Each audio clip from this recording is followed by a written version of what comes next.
Okay, you know that moment. The alarm goes off, it just assaults your ears, and every single part of you is just screaming for 5 more minutes. Oh, yeah. That sweet, sweet snooze button calling your name. Exactly. Which, to be honest, often turns into way more than 5 minutes. We've all been there. Yeah. But what happens when that feeling, that reluctance to start the day, become something bigger, like an overwhelming everyday struggle, almost like a lead weight keeping you stuck in bed? Yeah, that's a really important distinction, isn't it? That point where just feeling tired sometimes crosses over into something persistent, something genuinely debilitating, this inability to just get up. And that's exactly what we're going to dig into today. This phenomenon, it's sometimes called dysania. It's a term used to describe this really profound difficulty getting out of bed. It goes way beyond just feeling tired or groggy. Mm-hmm.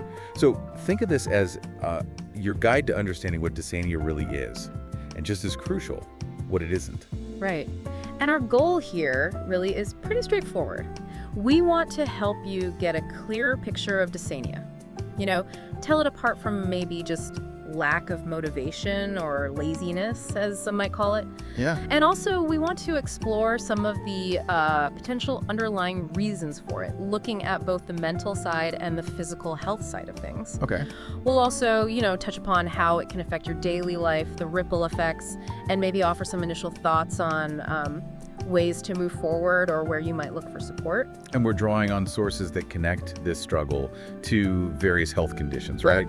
And offer some starting points. Exactly. Information that highlights those links and gives some practical first steps that you might find useful. Okay, so let's unpack this term then, dysania.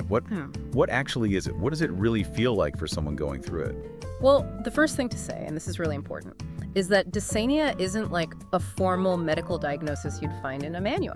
Okay, good to know. Yeah, it's more of a descriptive term. It basically captures this core experience, this overwhelming inability to physically leave your bed.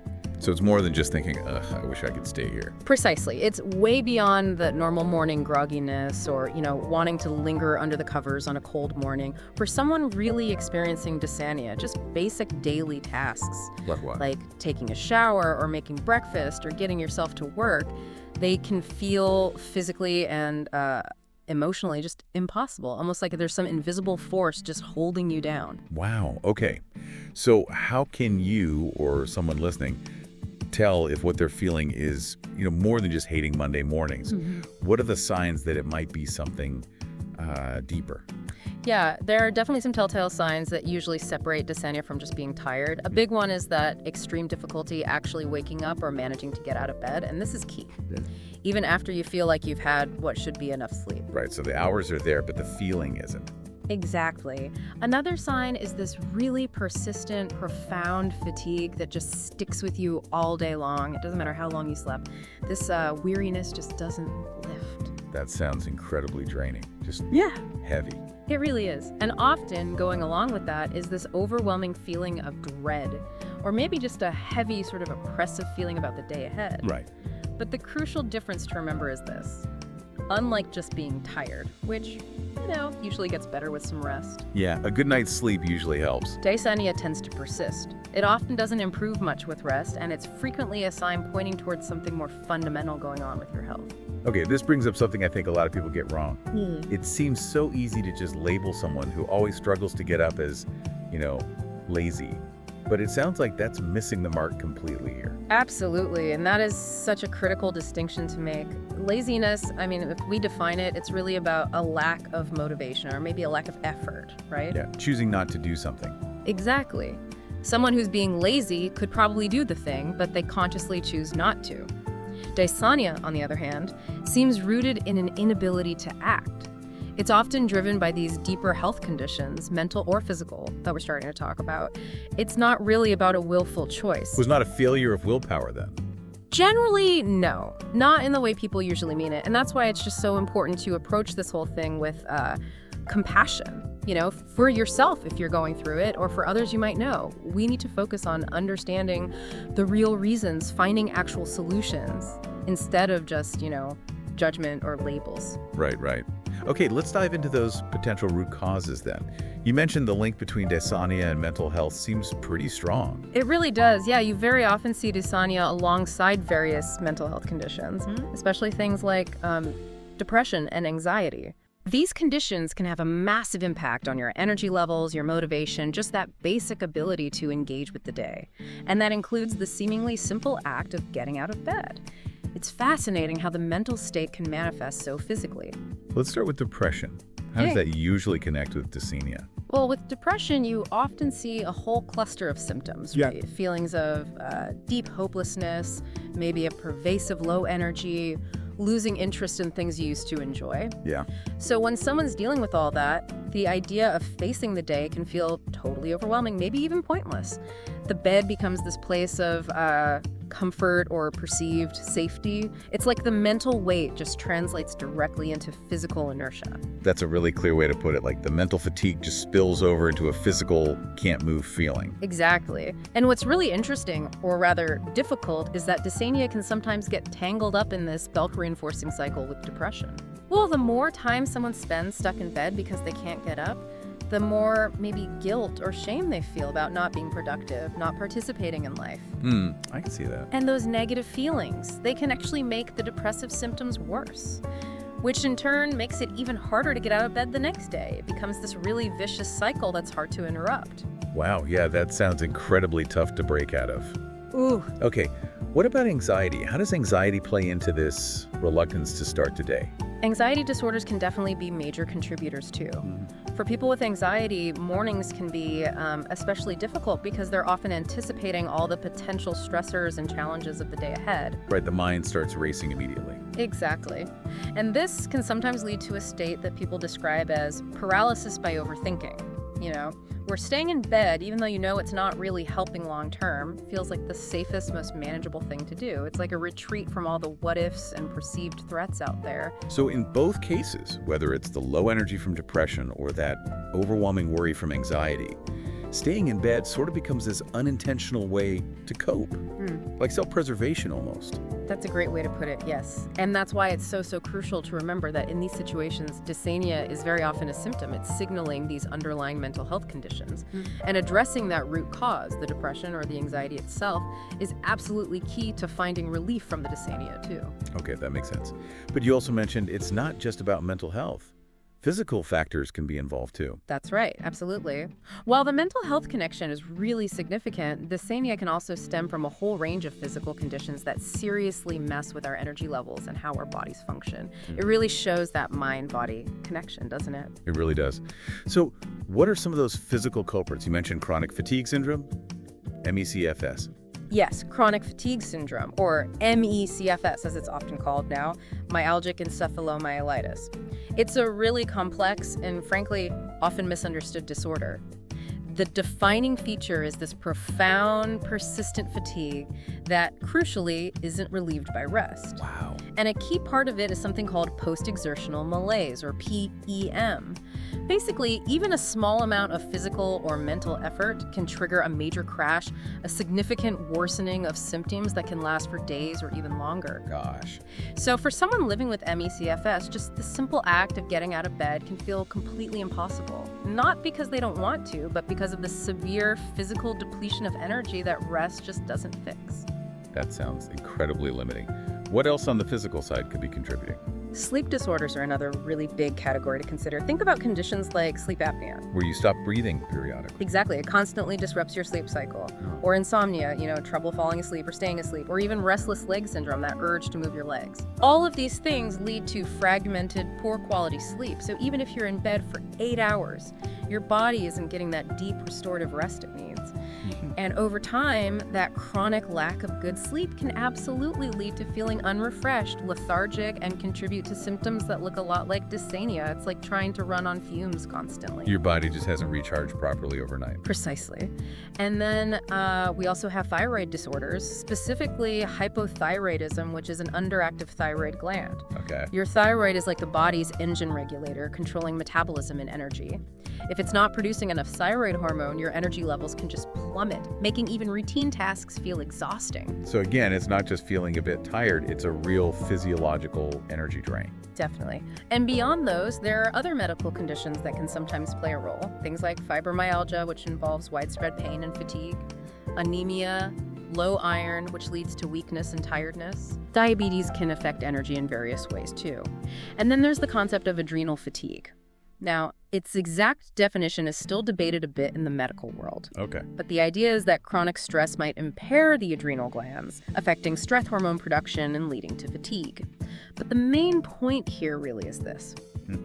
If you, or someone you know, is consistently struggling hard to get out of bed, and you've already tried improving sleep habits and lifestyle stuff, then it's really, really important to talk to a doctor, to get checked out and rule out any of these potential underlying medical causes. That's a really crucial takeaway. It's clear that dysania isn't just, a rough start to the day. Yeah. It sounds like it can have really significant, wide-ranging effects on someone's entire life. Oh, absolutely. It's definitely not just confined to the mornings. The impact of dysania can ripple outwards and disrupt pretty much every aspect of daily living. How does that usually play out, like thinking about work or school?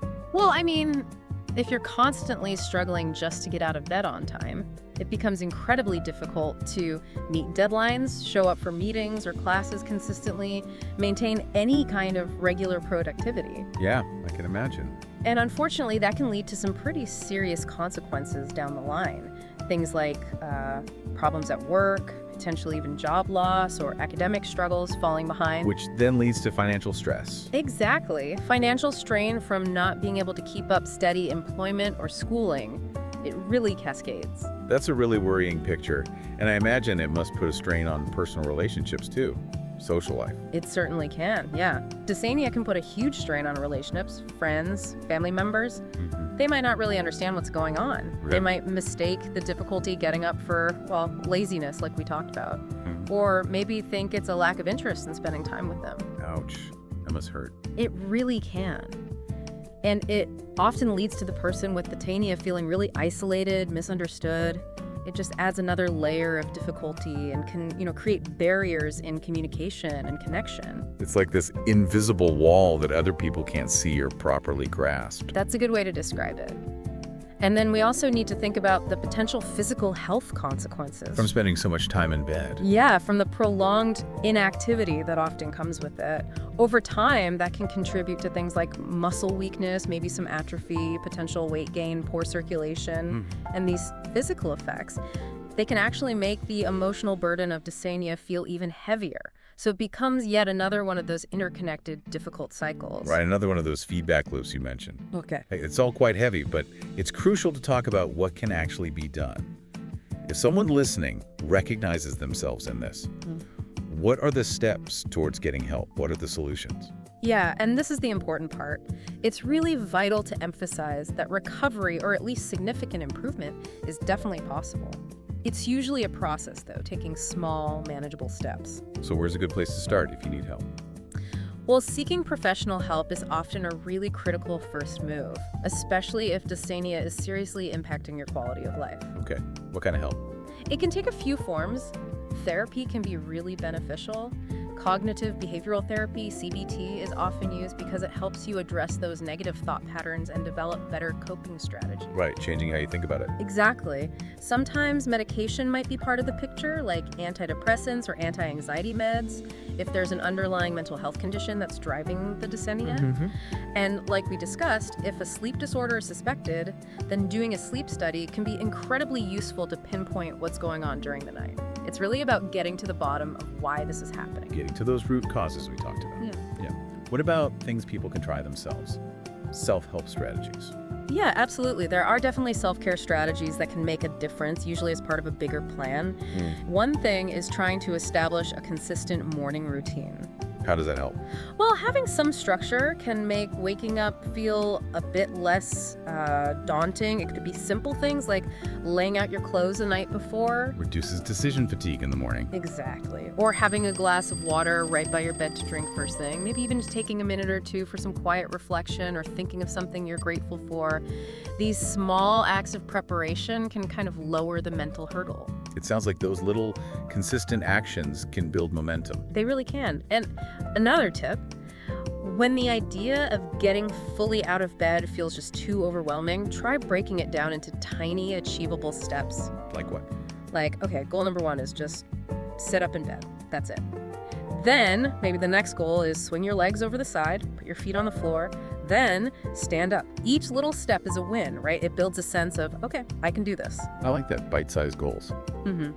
Light therapy can also be helpful for some people, especially if you struggle with seasonal affective disorder, SAD, or just generally find it hard to feel alert when waking up. Like those special lamps? Yeah, using a light therapy lamp in the morning can mimic sunlight and help regulate your body's natural sleep-wake cycles.